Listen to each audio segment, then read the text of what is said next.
Okay students, now I am discussing one more question, how the integration is used in physics. If acceleration of the object is given as a function of t plus 1 whole square. Right student? Find the velocity and position of object between the time t equal to 0 to 2 seconds. Right? Now here the limits, or you can say 0 to 1 second कर देते हैं. It is 0 to 1 second. So acceleration is given to you t plus 1 whole square. So acceleration is, open the square, it is t square plus 1 plus 2t, a square plus b square plus 2ab. Now acceleration we want to calculate first velocity. Acceleration को क्या लिख सकते हो? dv by dt, right? So it is t square plus 1 plus 2t. अब dv is equal to, cross multiply करो, t square plus 1 plus 2t into dt, right student? अब आप क्या करेंगे? Integrate both the sides. Integrate both the sides. On left side we are integrating with respect to velocity, on right side we are integrating with respect to time. So here dv is equal to, I am writing it again, t square plus 1 plus 2t into dt. Integration का sign किया जाएगा, right students? अब इसमें आपको दिया है time t equal to 0 to 1 second, तो limits आपको दी हुई है 0 to 1 seconds. So I will put the limits. अब velocity आपको निकालनी है. Can I write this as 1 into dv? 1 into dv लिख सकते हैं. तो v to the power 0 into dv is equal to, first the integration of t square within the limit 0 to t equal to 1 plus 1 into dt. फिर हम second term का derivative लेंगे, this third term 2t into d t, t equal to 0 to 1. What is the integration of v to the power 0? 0 plus 1 divided by 0 plus 1. It is v. What is the integration of t raised to the power 2? It is t to power में 1 add किया, same power से divide, 0 to t equal to 1 plus इसका derivative you can write it as t to the power 0, 0 plus 1, 0 plus 1. What is the power of t here?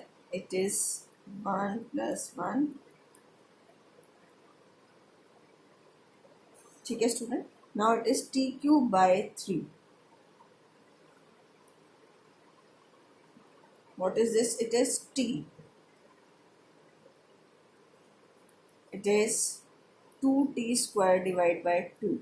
Integration लेने के बाद हमने ये sign हटा दिया एंड इट इज v. अब first put upper limit. Upper limit is 1/3 minus 0, lower limit is 0. Lower limit जब apply करोगे तो माइनस साइन यूज करोगे. It is 1 minus 0, this 2 get cancel out. It is t square 1 minus 0. So it is 1/3 plus 1 plus 1. So student, you can write plus 2, right? And it, after taking LCM, it becomes 7/3 meter per second. This is the velocity, right? So velocity we have got t cube by 3 plus t square. So this is the velocity answer. Now if we see, velocity is t cube by 3 plus t square. यहाँ से देखें limit put करने से पहले अब हमें find out करनी है position. To find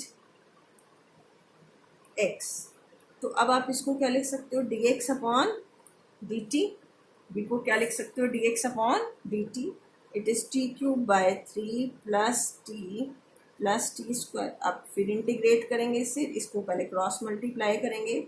it is t cube by 3 plus T square into d T. Student, यहाँ मैंने इसको पार्ट्स में किया था. अब नेक्स्ट स्टेप में मैं आपको एक और मेथड बता रही हूँ. You can integrate both the sides dx अब मैं इसको पार्ट्स में नहीं करूँगी because now you can use the direct formula. ठीक है student, you can write it as x to the power 0. So it is x to the power 0 plus 1 divided by 0 plus 1. ठीक, और अब इसको लिखें t to the power, integration करने के बाद पावर में 1 ऐड हुआ और 3 ऑलरेडी था और सेम पावर से डिवाइड करोगे 4. What is the power of t here? 1. 1 plus 1 divided by 1 plus 1. t to the power 2 plus 1 divided by 2 plus 1. अब हमने इस पूरी टर्म का इंटीग्रेशन ले लिया पहले, और अब लिमिट पुट करेंगे t equal to 0, t equal to 1 second.